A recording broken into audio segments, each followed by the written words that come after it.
covered by national media, but a major event took place late last week. One that will have a massive effect on the money in your wallet, your ability to buy goods and services, and ultimately your future.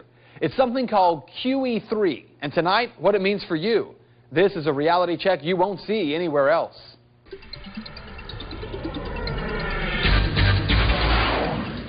Let's start with what QE3 even means.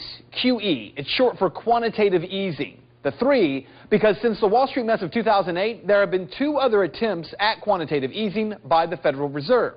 So let's take this one step at a time. What is quantitative easing? The most simple way to explain it, most Americans know of only one economic theory. It's called Keynesian theory. The idea is that when the economy is slow, the government or central bank must stimulate it. Now, one way to do that is for the Federal Reserve Bank, which is a private bank, not a branch of government, orders the printing of new money and lowers interest rates. That is quantitative easing, leveling out drops in the market. By putting that money into the economy, Keynesian theory says that people will start spending, banks will start lending, people will borrow, and the economy will get back to humming along. That is Keynesian economic theory. So, if we're talking about QE3, doesn't that mean there have been 2 other forms of quantitative easing since 2008? Well, yes. The first round of quantitative easing came in late 2008 under President George W. Bush.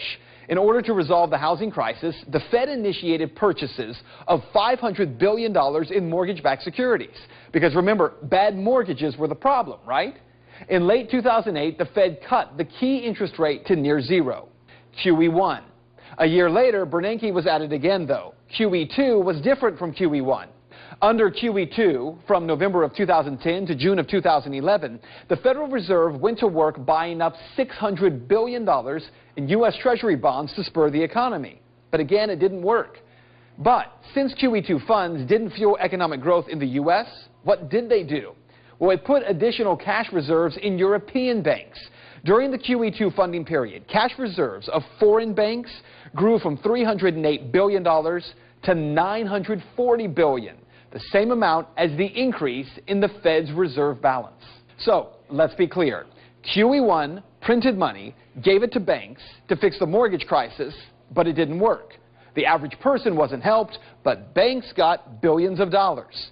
Then QE2 printed money, gave it to foreign banks to spur the economy, and it didn't work. But European banks got billions of dollars.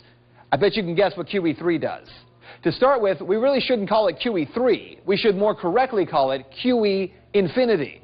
Because while other quantitative easing efforts had ending points, this one does not. Last week, Fed Chairman Ben Bernanke announced the Federal Reserve will purchase $40 billion a month in mortgage-backed securities indefinitely from financial institutions. They will also keep interest rates at 0% until at least 2015. So how will this help you? It won't. Borrowers won't see any help from this, but the profit will go to, guess who? The banks. So what you need to know is that there's no evidence that QE anything will create jobs, encourage lending, borrowing, or spending. The last 4 years have proven that. But there is a hard truth here. The Federal Reserve Bank, through Bernanke and under Keynesian theory, believe that they have to keep printing currency and giving it to banking institutions and keep interest rates near zero in order to hide how massive our debt is. The hard truth? The other economic school of thought, called Austrian economics, says it will all crash. But the longer the Federal Reserve Bank keeps prolonging corrections in the market that have to happen at some point, the more pain there will be. QE3 or QE infinity, whatever you want to call it, just means that day of reckoning, which is coming, will be all that more severe when it gets here. And that is Reality Check. If you'd like to make your voice heard on the story, you can head over to my Facebook page. You can find it so easily by searching Ben Swan, WXIX.